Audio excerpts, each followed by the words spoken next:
Hello, everybody. Today is January 28th, and we're reading from Matthew chapter 24. This is really the beginning of Jesus' discussion about end-time topics. In fact, what follows after Matthew will be a series of parables that will kind of expound on what he's about to share. In Matthew chapter 24, it is somewhat of a confusing chapter because if you're not careful, it's easy to mix some of the things that Jesus is trying to say. When Jesus leaves from this discourse he's had with the Pharisees and all the woes, he leaves from there, and the disciples are kind of saying to Jesus, look at all this beautiful temple and all these buildings here. And Jesus says something to them that shocks them and says, hey, listen, all these things you see, they're going to be floored. I mean, they're going to be brought down. Not one stone's going to be left upon another. Now, they really couldn't imagine this. This troubled them.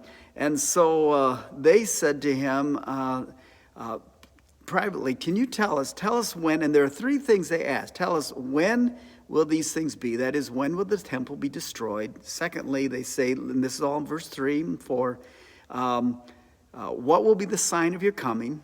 And then the third one is the end of the age. Now, what is shared in the next verses are not in a chronological order. So sometimes Jesus is jumping back and forth, and it's hard sometimes to discern which one he's talking about. So they're asking, when will the temple be destroyed? When will these things be? What will be the sign of your coming? And will be the end of the age. So Jesus begins them in the fourth verse and says, listen, don't let anyone deceive you. There's going to be false prophets, and there's going to be wars, and there's going to be rumors of wars. But don't be disturbed by that, because this is only the beginning of sorrow. So that's just the beginning. This will be nothing unusual. Then he goes on and he says that there's going to be coming a persecution. And he's speaking specifically to, of course, his own. He said they're going to deliver up, they're going to kill you, and you're going to be hated by all nations for his name's sake. And then verse 11, you're going to be verse 10, you're going to be offended. There's going to be betrayal, and there's going to be hatred for one another. And so here's this division. And then he talks about false prophets, and many are going to be deceived. In fact, he says in the 12th verse that lawlessness is going to abound. That is just a dismissal of law. People are just not going to be obeying the law. And the love of many will grow cold. So that's he's speaking there that the general atmosphere pertaining to believers is that there's going to be a cooling off, a cooling of faith. Verse 18, but he who endures to the end is going to be saved. This is why it's so important for you and I. Jesus is giving all these warnings because you cannot be deceived. You and I are going to have to be very set and determined. We're going to hang on to the very end. And here's an indicator. Jesus said in 14th verse that the gospel is going to be preached in all the world, and then the end shall come. So world evangelism will be a key indicator of the time piece of end time prophecies. And so it's harvest time. And we're seeing this. The gospel is being preached in every continent, every part of the world. We're seeing a movement of God in the area of evangelism, a key element. Now Jesus begins to talk about the Great Tribulation period. He speaks about a time, verse 21, that there's going to be such a persecution of tribulation as has never been, even from the beginning of time, that has never been experienced. And he's warning people that this is something that is yet to come. Now, this is not, to me, is not symbolic. This is not just simply a little, element of what's going to be happening in the unseen realm. This is, to me, legit, that you can anticipate that there's coming a world tribulation that's going to rattle the nations.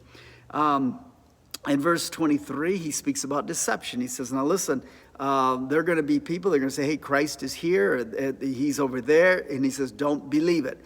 And he's talking about false Christ and false prophets, and they're going to show signs and wonders. What did he say? That will, if possible, is going to deceive even the elect. You see that in verse 24. He's speaking about his remnant. He's talking about the church, that you're going to have to be on guard. We're going to have to be on guard that Satan's going to raise up very deceiving and convincing false prophets that, if possible, through their wonders and signs, going to deceive even the very elect. Then, let's see, he goes then into, he speaks about the coming of the Son of Man. So he makes a distinction here.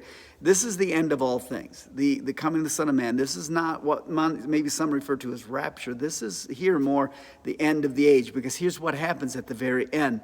Immediately after the tribulation, what we believe to be a 7-year period, in those days, he says the sun's going to fail to shine, the moon's going to give us, the stars are going to fall, and the powers of the heavens are going to be shaken. So there's going to be something that's going to have an impact upon the whole universe. Okay, it's going to affect the whole universe. And verse 30, then the sign of the Son of Man is going to appear in the heaven, and we're going to see the Son of Man coming in on the clouds of heaven with great power and great glory. Remember, Jesus ascended on a cloud. The angel said, as you've seen him go, he's going to return.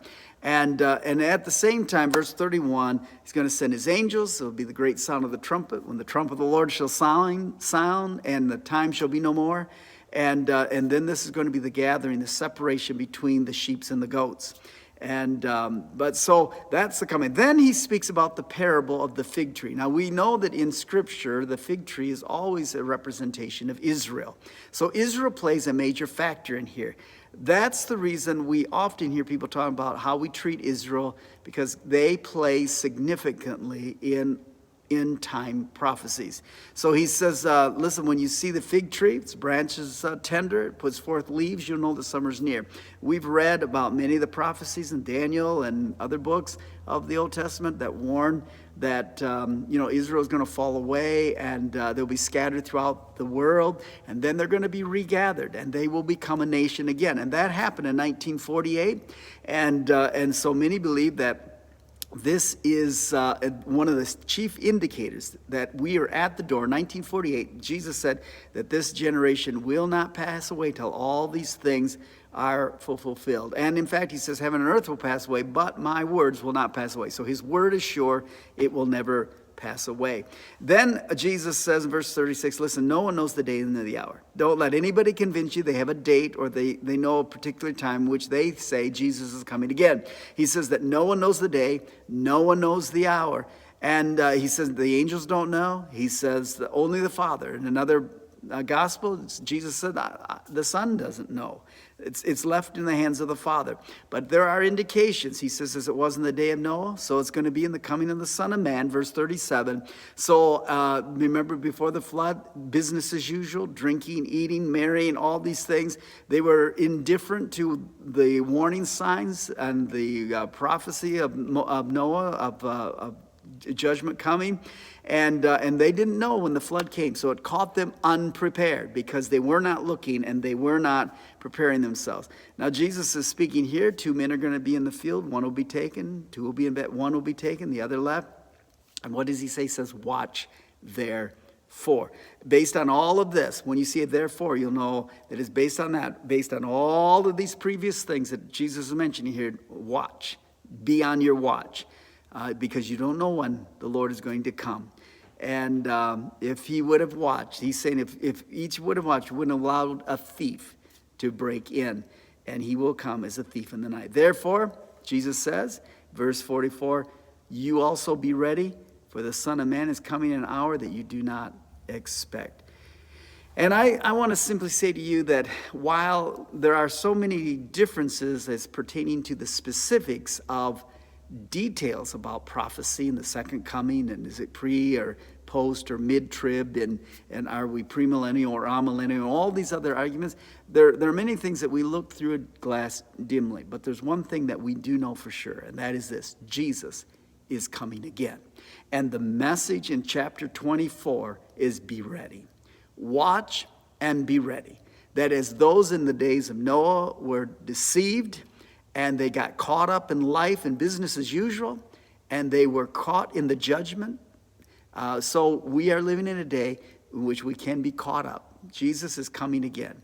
Right now, we're building the ark. If we were to use a parallel, we're building the ark, and we're calling for our sons and our daughters, and we are saying, listen, Judgment Day is coming. There's a day set. Jesus is going to return, and justice will prevail. The wrongs will be made right, and people are going to pay for their disobedience.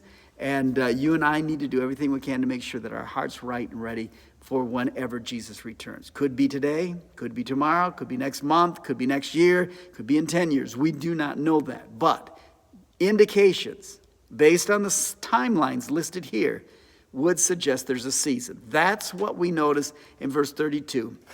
There are things we don't know the hour, we don't know the day, but we can have a sense of the season. And that's why Jesus said, when you see these things, know that it is near, even at the door. So, church, be ready. Don't slack off. Don't lose your hope. Hang on to Jesus to the very end. And to him who endures to the end, he will be saved. So God bless you. Hey, Jesus is coming soon. Not something to fear, but something to look forward to. We're going to get snatched out of this mess, and we're going to be taken and be forever with God. May God bless you today. Have a great and terrific day.